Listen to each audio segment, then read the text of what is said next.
Hello, fiber friends! We have a fun spinning experiment today. We are going to compare the yarn that we spin using two different types of spindles.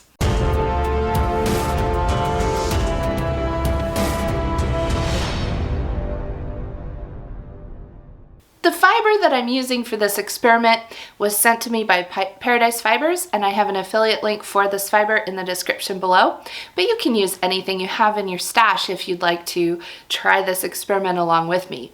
This fiber is the Ashford Merino Silk Blend. Taking this fiber, I was just playing around with it. I just wanted some sort of mindless relaxation spinning. So I grabbed a spindle and I grabbed some fiber and I just started spinning. And then I put it down somewhere and couldn't find it, so I grabbed some more fiber and a different spindle because I really wanted to do some spinning and I didn't want to go looking for my other spindle.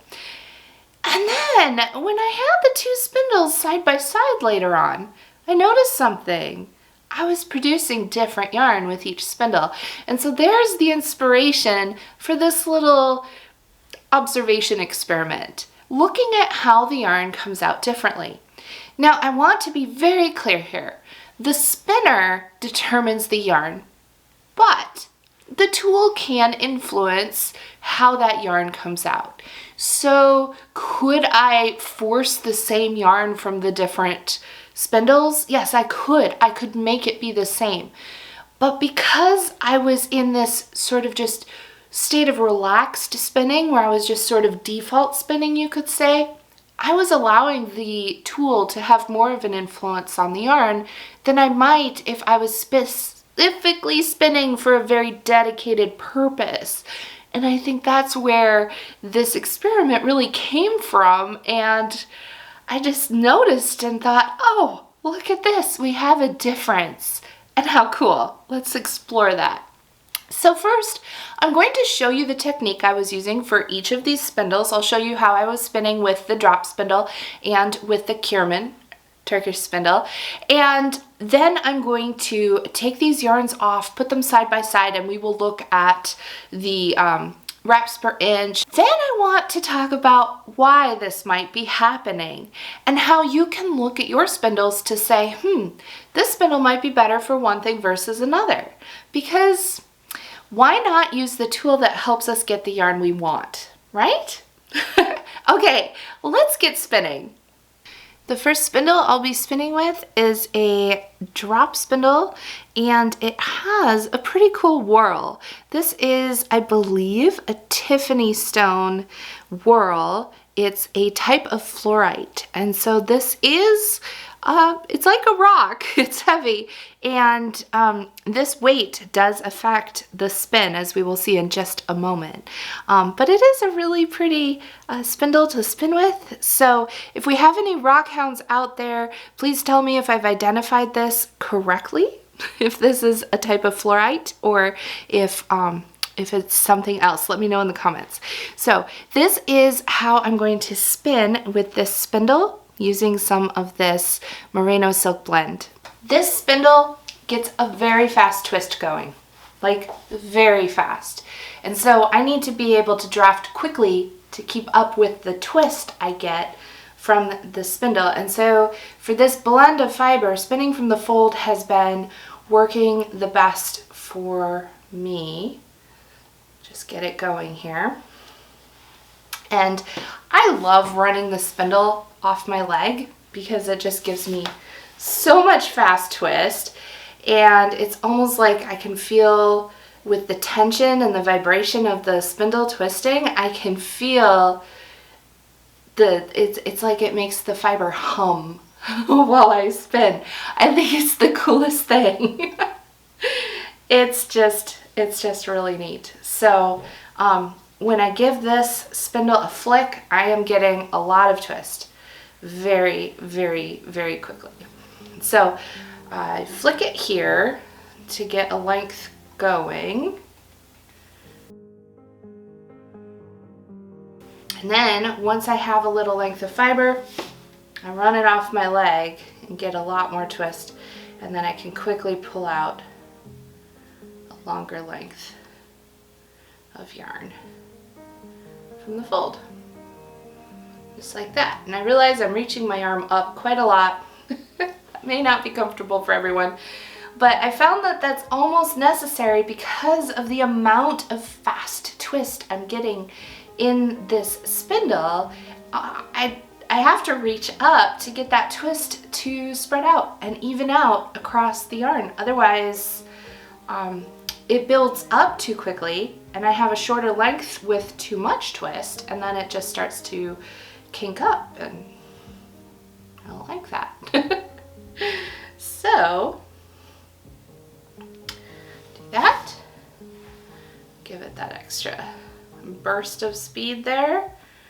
And I'm able to make quite a lot of yarn with this spindle very quickly, which is cool because it's pretty efficient. I have a couple other spindles like this one with different agate types of stone on the top. The only thing about them, aside from them being very fast, is that I'm always scared of actually dropping them and cracking the stone or something because they're so pretty. But I do enjoy spinning with them very much.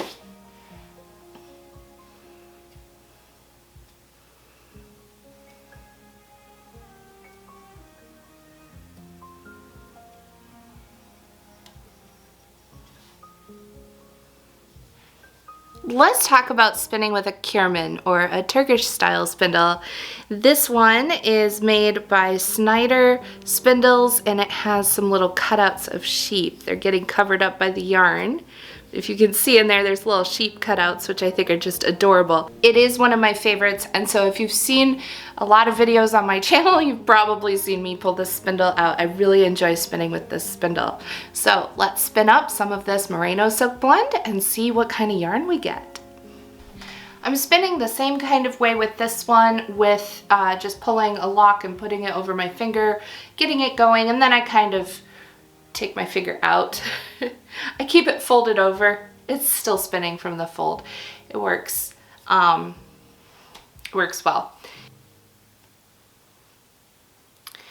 I find for giving this a flick, we can give it a flick from the tip, like this, and that gets it spinning, or grab one of the legs of it, the arms of it, and get it going like that, which I believe is a little bit more of the traditional kind of method for spinning with this type of a spindle.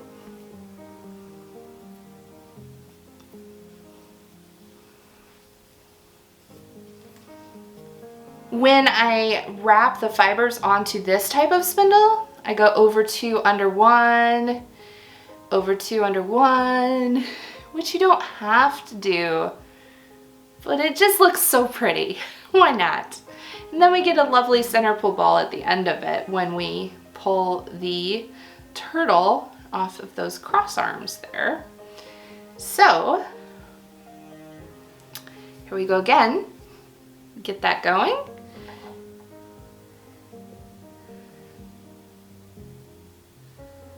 And spin up some yarn.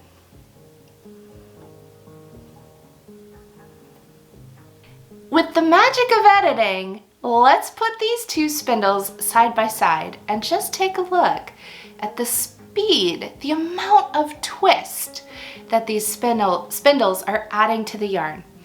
As we can see, this top Whorl spindle puts a lot more twist into the yarn in a shorter amount of time. And this cross arm Turkish style spindle puts less twist into the yarn over the same amount of time. If we compare that to a spinning wheel, it's kind of like using a larger whorl or a smaller whorl. Each treadle gives us more twist on the smaller whorl and less twist on the larger whorl. So each flick gives us more twist on this spindle and less twist on this spindle. So how does that affect our yarn? Well, we know that a thinner yarn requires more twist to hold up so that it doesn't just kind of slide apart. And a thicker yarn requires less twist to hold up so it doesn't slide apart or fall apart. So for me, when I'm spinning with these two spindles, it's a lot easier to produce a thinner yarn with this spindle. It gets the amount of twist it needs in a very quick amount of time. I'm able to keep drafting very comfortably and produce a thinner, higher twist yarn because the way I'm able to flick this spindle off my leg, or even just giving it a flick off the base here, I'm getting a lot of twist very quickly. Thinner yarn. With this spindle, it doesn't spin quite as fast. Because of the shape of the spindle, I can't really run it off my leg, and that's fine. I love spinning with this spindle, but it's not going to give me as much twist as quickly as this spindle, and so it's more comfortable for me at my drafting pace to spin a slightly thicker yarn with this spindle. So I want to be very clear. I am not saying 100% of the time you have to produce a thicker yarn on, all your bulky yarn has to be done with a Turkish style spindle and all of your lace weight yarn has to be, no. This is not prescriptive. This is just an observation with the techniques I'm using, with the equipment I'm using, and the fibers I'm using. Physics plays a part in our spinning, absolutely, but spinners have a lot of control over the yarn we produce as well. So keep that in mind, but I think using the same fiber on different equipment is a really good way to learn how your equipment works and how it behaves and what is a more comfortable kind of default yarn for you to spin using that equipment, and that can inform you on what you want to use to spin your future projects. So I had a lot of fun with this experiment. If you would like to learn more really in-depth spinning things, I have a whole bunch of extra stuff over on my Patreon. I have a link for that. You can go check it out. If you'd like to financially support the channel for trying different equipment and different fibers, you can do that by leaving a tip on my Ko-fi. As always, remember to subscribe and like the video if you enjoyed it. All of that stuff really helps to support the channel. I appreciate it so much. So friends, I wish you happy spinning, and I look forward to hearing about your adventures comparing what yarns you easily produce with one type of spindle versus another. I will see you down in the comments. Happy spinning!